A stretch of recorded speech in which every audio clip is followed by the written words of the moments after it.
25 मार्च 1971 की एक भयानक और दर्दनाक रात, जिसने करीब 7,000 बंगालियों को मौत के नींद सुला दी। और ये सब सिर्फ एक दिन या रात तक नहीं रुका, बल्कि 267 दिनों तक लगातार चलता रहा, जिसने लगभग 30 लाख बंगाली मारे गए और कई लाख औरतों के साथ बलात्कार हुए। 1 करोड़ के आसपास लोग बाकी के बगल के देशों में शरण लेने के लिए पहुंचे। नमस्कार, मेरा नाम अनुभव सिंह है और आज का हमारा टॉपिक है ऑपरेशन सर्चलाइट, एक ऐसा निशंस क्रूर मिलिट्री ऑपरेशन जो कि एक पूरे नस्ल को दबाने, उसका शोषण करने और उसको कन्वर्ट करने के लिए किया गया। पहले इस पूरी घटना का बैकग्राउंड समझते हैं। भारत का बंटवारा धर्म के आधार पर हुआ। मुसलमानों के लिए एक नए देश पाकिस्तान का निर्माण हुआ, लेकिन पाकिस्तान का स्वरूप ऐसा नहीं है जैसा आज हमें दिखाई देता है। 1947 में पाकिस्तान 2 हिस्सों में था, ईस्ट पाकिस्तान और वेस्ट पाकिस्तान। ईस्ट पाकिस्तान, जिसे हम बांग्लादेश के नाम से जानते हैं, बंगाली मुसलमानों और हिंदू बाहुल्य था, जबकि वेस्ट पाकिस्तान में पंजाबी मुसलमान बहुतायत में थे। और ये सबसे बड़े टकरार की वजह बनी, क्योंकि पंजाबी मुसलमान बंगाली लोगों को छोटे दर्जे का मानते थे। राजनीति और नीतिगत मामलों में उनकी हिस्सेदारी नहीं चाहते थे, बल्कि कुल आय का एक मामूली हिस्सा ही बंगाली लोगों के विकास पे खर्च होता था। 1947 और 1970 के बीच देश के 59% निर्यात का उत्पादन करने के बावजूद पूर्वी पाकिस्तान को देश का औद्योगिक निवेश का केवल 25% और इसके आयात का 30% हिस्सा प्राप्त होता था। पश्चिमी पाकिस्तानी अभिजात वर्ग अपने पूर्वी देशवासियों को सांस्कृतिक और जातीय रूप से हीन भावना से देखते थे। उर्दू को राष्ट्रीय भाषा बनाने का प्रयास, जबकि पूर्वी पाकिस्तान में सिर्फ 10% लोगों को उर्दू का कामकाजी ज्ञान था, और उर्दू को राष्ट्रीय भाषा बनाने का प्रयास करना विवाद का वजह बना। इसके साथ साथ शक्तिशाली भोला चक्रवात 1970 के नवंबर में पूर्वी बांग्लादेश से टकराया, जिसमें लगभग 3 लाख लोग मारे गए। उसके निपटान में अधिक संसाधन होने के बावजूद पश्चिमी पाकिस्तान ने आपदा के लिए सुस्त प्रक्रिया की पेशकश की। ईस्ट पाकिस्तान में यह असंतोष धीरे धीरे बढ़ता गया और मिलिट्री क्रूरता ने इसको और बढ़ावा दिया, जिसके परिणाम स्वरूप ईस्ट पाकिस्तान आजाद होकर आज का बांग्लादेश बना। अब समझते हैं ऐसा क्यों और कैसे हुआ। 1970 में पाकिस्तान पार्लियामेंट का इलेक्शन होता है, जिसमें 2 पार्टियां सबसे ज्यादा सीटों से जीतती हैं। आवामी लीग 167 सीटों पर विजय प्राप्त करती है 313 सीटों में से, और पीपीपी 81 सीट जीतती है। आवामी लीग के मुखिया शेख मुजीबुर रहमान थे, जो बंगाली पॉपुलेशन को रिप्रेजेंट करते थे, और पीपीपी के मुखिया जुल्फिकार अली भुट्टो थे, जो वेस्ट पाकिस्तान को रिप्रेजेंट करते थे। और जुल्फिकार अली भुट्टो, याया खान यानी तब के president of Pakistan, general Tikka Khan, general Khadim Hussain Raza, general Rao Farman Ali और जनरल ए के नियाजी, ये वो नाम हैं जिन्हें किसी भी हालत में पाकिस्तान की सत्ता बंगालियों के हाथ में कबूल नहीं थी। 28 फरवरी 1971 को याया खान ने जुल्फिकार अली भुट्टो के प्रेशर में आके नेशनल असेंबली की मीटिंग को पोस्टपोन कर दिया, जो कि मार्च में शेड्यूल थी। पीपीपी शेख मुजीबुर रहमान के खिलाफ लॉबिंग करना भी स्टार्ट कर दिया। आवामी लीग ने इस रिस्पॉन्स में एक नॉन कोऑपरेशन प्रोग्राम को लॉन्च किया, जो कि काफी सफल रहा। 1 मार्च को ईस्ट पाकिस्तान के एथनिक बिहारीज, जो वेस्ट पाकिस्तान को सपोर्ट करते थे, बंगाली मेजॉरिटी के द्वारा टारगेट किए जाने लगे। अर्ली 1971 में लगभग 300 बिहारियों को बंगाली लोगों ने चटगांव में मार डाला, और इन्हीं घटनाओं को जस्टिफाई करने के लिए पाकिस्तान ने ईस्ट पाकिस्तान में मिलिट्री ऑपरेशन की शुरुआत की, जिसे हम ऑपरेशन सर्चलाइट के नाम से जानते हैं। ऑपरेशन सर्चलाइट में किस तरह पाकिस्तानी आर्मी ने लोगों पर कहर ढाया, आइए समझते हैं। बलूचिस्तान के कसाई नाम से कुख्यात जनरल टिक्का खान को पूर्वी पाकिस्तान का सैन्य कमान प्रमुख नियुक्त किया गया। उसने कथित तौर पर कहा, मुझे लोगों की नहीं, सिर्फ मिट्टी की जरूरत है। जनरल टिक्का खान के अधीन काम करने वाले मेजर राव फरमान अली ने अपनी डायरी में लिखा, पूर्वी पाकिस्तान की हरी मिट्टी को लाल कर दिया जाएगा। ऑपरेशन सर्चलाइट के तहत पाकिस्तानी आर्मी का प्लान कुछ इस तरह से था। पूरे पूर्वी पाकिस्तान में ऑपरेशन एक साथ शुरू किया जाएगा। ढाका में अभियानों को 100% सफल बनाने के लिए सबसे पहले ढाका विश्वविद्यालय पर कब्जा करना होगा। पूरे कंटोनमेंट एरिया की सुरक्षा को सुनिश्चित किया जाएगा। सभी प्रकार के घरेलू अंतर्राष्ट्रीय संचार को बाधित कर देना चाहिए। Telephone exchange, radio, TV, teleprinter सेवा, विदेशी वाणिज्य दूतावासों में से ट्रांसमीटर को बाधित कर दिया गया। ईस्ट पाकिस्तान के सैनिकों को निरस्त कर दिया जाना चाहिए और उसके जगह पश्चिमी पाकिस्तान सैनिकों को रखा जाना चाहिए। शस्त्रागार में गश्त और शस्त्रागार के नियंत्रण की प्रतिनियुक्ति भी पूर्वी पाकिस्तान के सैनिकों द्वारा नहीं किया जाना चाहिए। पहले चरण में ऑपरेशन जोन्स जैसे कि ढाका, खुलना, कोमिला, जसोर, रंगपुर, सैदपुर, सिलहट और चटगांव में ऑपरेशन किया जाना चाहिए। यदि आवश्यक हुआ तो सिलहट, जसोर, रंगपुर, कोमिला में हवाई मार्ग से भी हमला किया जाएगा। पाक मिलिट्री अथॉरिटी ने ढाका शहर पर अपने नियंत्रण को अत्यधिक महत्व देते हुए इसे लागू करने के लिए कुछ खास निर्णय लिए, जैसे 22 पीलखाना में तैनात बलूच रेजिमेंट के 5000 बंगाली ईपीआर सैनिकों को निरस्त कर उनके रेडियो सेंटर पर कब्जा कर लेगी। 32 पंजाब रेजिमेंट रिजर्वबाग पुलिस में 1000 बंगाली पुलिसकर्मियों को निरस्त कर देगी। 18 पंजाब रेजिमेंट के हिंदू बाहुल्य क्षेत्रों नवाबपुर और पुराने ढाका पर आक्रमण प्रारंभ करेगी। 22 बलूच, 18 और 32 पंजाब रेजिमेंट के चुनिंदा जवानों का जत्था इकबाल हॉल, जगन्नाथ हॉल और BUET का लियाकत हॉल पर हमला करेगी, जो आवामी लीग के विद्रोहियों के लिए शक्ति के केंद्र के रूप में जाने जाते थे। स्पेशल सर्विस ग्रुप के कमांडो जवानों की एक प्लाटून होगी जो शेख मुजीबुर रहमान के घर पर हमला करेंगे और उन्हें गिरफ्तार करेंगे।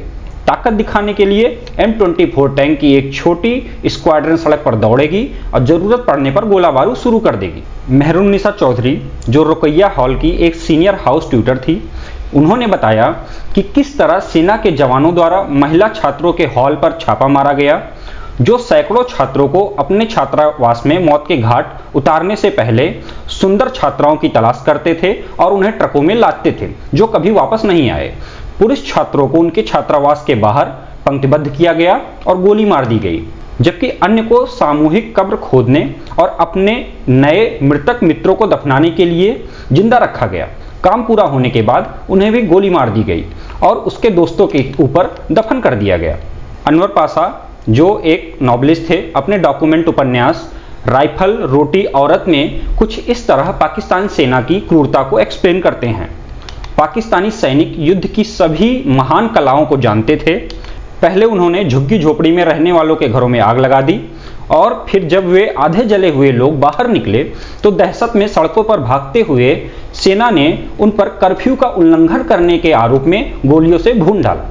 पाशा एक इमारत की छत पर एक बेटे और एक पिता के शरीर का वर्णन करते हुए कहते हैं, पिता ने अपने प्राणों से भी प्यारे पुत्र की रक्षा करने के लिए शरीर को ढाल की तरह उसके ऊपर फैलाकर उसकी रक्षा करने का प्रयास किया। पिता की लाख कोशिशों के बावजूद मशीन गन की गोलियां उन दोनों को आर पार कर गई। बच्चों ने जो इस भयानक क्रूरता से बचे, उन्होंने बताया कि कैसे वे बिस्तर के नीचे छिपकर सेना से बचने के लिए अपनी माता पिता को गोलियों से मरते हुए देखा, उनके निर्जीव शरीर को बेडरूम के फर्श पर पड़े हुए देखा। उनका दिल उनको दुख से चिल्लाने चीखने के लिए कह रहा था, लेकिन उनके दिमाग ने उन्हें चुप रहने का निर्देश दिया। इस जनसंहार अभियान की पूर्व संध्या पर तत्कालीन राष्ट्रपति याया खान कराची के लिए रवाना हो गए, लेकिन पाकिस्तान पीपुल्स पार्टी के तत्कालीन अध्यक्ष जुल्फिकार अली भुट्टो ने होटल इंटरकॉन्टिनेंट ढाका में अपने शानदार राष्ट्रपति सूट की बालकनी से ऑपरेशन को देखा और अपनी आंखों के सामने ढाका को जलते हुए देखा। निर्दोष नागरिकों की बेबस चीखें, ट्रकों की गर्जना, बंदूकों की गड़गड़ाहट और मशीन गनों के शोर को सुना। अगले ही दिन भुट्टो ने अपनी विदाई की पूर्व संध्या पर सेना की कार्रवाई की सराहना करते हुए कहा कि अल्लाह का शुक्र है कि पाकिस्तान को बचाया जा सका। नरसंहार अगले 9 महीने तक जारी रहा, जब तक भारतीय सेना और बांग्लादेश मुक्ति वाहिनी ने ढाका को मुक्त नहीं कराया और 90,000 पाकिस्तानी सैनिकों को आत्मसमर्पण करने के लिए मजबूर किया। ये नरसंहार दूसरे वर्ल्ड वॉर के बाद से सबसे बड़े खूनी नरसंहार के रूप में साबित हुआ। आइए समझते हैं मुक्ति वाहिनी की स्थापना कैसे हुई। मुक्ति वाहिनी एक सशस्त्र बंगालियों की सेना थी जो वेस्ट पाकिस्तान की क्रूरता के खिलाफ लड़ रही थी। प्रारंभिक प्रतिरोध जो 26 मार्च को शुरू हुए बिना किसी केंद्रीय कमांड संरचना के काम करता था। बंगाली सेना के वरिष्ठ अधिकारियों ने 10 अप्रैल को सिलहट के तेलियापारा में मुलाकात की और बंगाली सशस्त्र बलों के कमांडर के रूप में कर्नल MAG उस्मानी का चयन किया। 11 अप्रैल को उस्मानी ने 4 सेक्टर कमांडर नियुक्त किए। चटगांव क्षेत्र के लिए मेजर जिया, कोमिना के लिए मेजर खालिद मुशर्रफ और सिलहट के लिए मेजर सफीउल्लाह और जसोर क्षेत्र के लिए major Abu Usman Chowdhury. Bangladesh government in exile का आवामी लीग के नेतृत्व में 17 अप्रैल को कुश्तिया के मेहरपुर में गठन किया गया, जिसमें प्रधानमंत्री ताजुद्दीन अहमद के अधिकार के तहत कर्नल उस्मानी को मुक्ति वाहिनी के कमांडर के रूप में पुष्ट की गई। बांग्लादेश सेना का मुख्यालय कोलकाता में कर्नल MAG उस्मानी के साथ commander in chief lieutenant colonel MA Rab, chief of staff और ग्रुप कैप्टन MR खांडकर को डिप्टी चीफ ऑफ स्टाफ के रूप में स्थापित किया गया। हालांकि जैसे ही पाकिस्तानी सेना का अभियान पूरे प्रांत में फैला, शरणार्थियों का भारत में पलायन बढ़ गया। अंततः लगभग 10 मिलियन लोग पूर्वी पाकिस्तान छोड़कर भारत के लगभग 825 शरणार्थी शिविरों में रहने लगे। लगभग 7.3 मिलियन शरणार्थी पश्चिम बंगाल में और लगभग 1.5 मिलियन शरणार्थी त्रिपुरा में आ गए। बाकी मुख्य रूप से असम और बिहार में थे। इस बड़ी विदेशी आबादी को अस्थायी उपस्थिति ने भारत के लिए आर्थिक, भोजन, आवास, चिकित्सा देखभाल की लागत, सामाजिक, अस्थायी लोगों और शरणार्थियों के बीच तनाव और राष्ट्रीय सुरक्षा, मिजोरम और नागा विद्रोहियों के हाथों में पड़ने वाले हथियार जैसी चिंता पैदा कर दी। तो ना चाहते हुए भी इंडिया को इस युद्ध में शामिल होना पड़ा। और आइए समझते हैं कि इंडिया का क्या रोल रहा। जनरल फरमान और याकूब, जो कि वेस्ट पाकिस्तान के जनरल्स थे, ने पूर्वी पाकिस्तान में नागरिकों के खिलाफ किसी भी सैन्य कार्रवाई का शुरुआत में विरोध किया था। उनका मानना था कि इससे भारत युद्ध में शामिल हो जाएगा, जिसे मार्च 1971 में पूरा करने के लिए पाकिस्तानी सेना पूरी तरह से तैयार नहीं थी। कार्रवाई के बाद ताजुद्दीन अहमद ने भारतीय प्रधानमंत्री इंदिरा गांधी से मुलाकात की और 3 अप्रैल 1971 को श्रीमती इंदिरा गांधी से हर संभव सहायता मांगी। जिस समय तक भारत सरकार ने पहले ही पूर्वी पाकिस्तान की सीमा खोल दी थी और BSF बंगाली प्रतिरोध को सीमित करने में सहायता दे रही थी। प्रत्यक्ष सैन्य हस्तक्षेप के मुद्दे पर भारतीय सेना और राजनीतिक नेतृत्व के बीच अप्रैल 1971 में चर्चा हुई। 10 अप्रैल तक अधिकांश बांग्लादेश पाकिस्तानी नियंत्रण से बाहर था और सैनिकों को कुछ शहरों में बंद कर दिया गया था और उन्हें उग्र विद्रोह का सामना करना पड़ रहा था। यह संभावना थी कि भारतीय सेना उचित वायुमार्ग के साथ मुक्ति वाहिनी की सहायता से अधिकांश प्रांतों पर शीघ्रता से नियंत्रण कर सकती है। भारतीय पूर्वी नौसेना दल प्रांत की नाकाबंदी कर सकते हैं और समुद्र से आपूर्ति बंद कर सकते हैं, क्योंकि पूर्व में पाकिस्तान की नौसैनिक शाखा में केवल एक विध्वंसक और 4 गनबोट थे।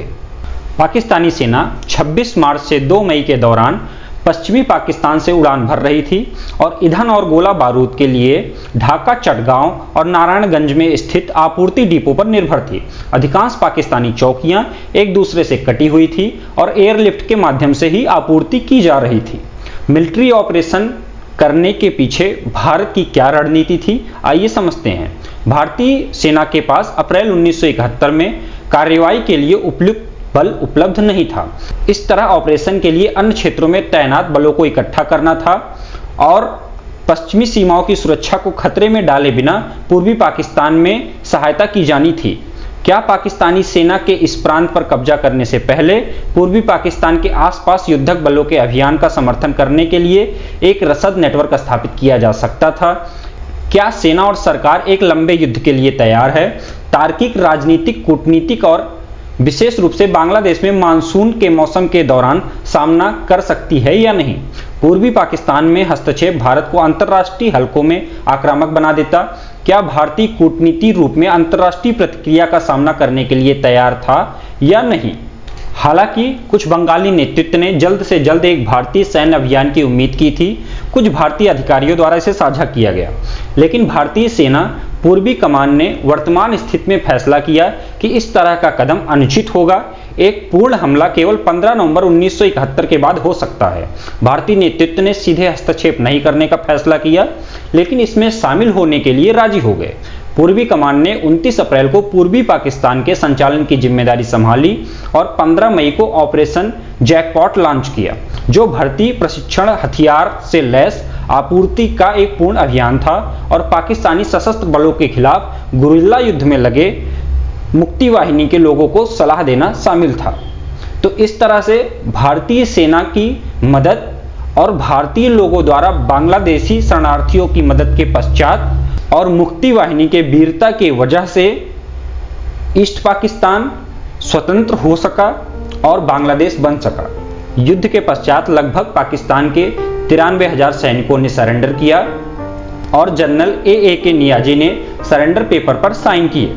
मिलते हैं अगले वीडियो में, तब तक चैनल को सब्सक्राइब कीजिए, वीडियो को लाइक कीजिए और दोस्तों में शेयर कीजिए। धन्यवाद। जय हिंद।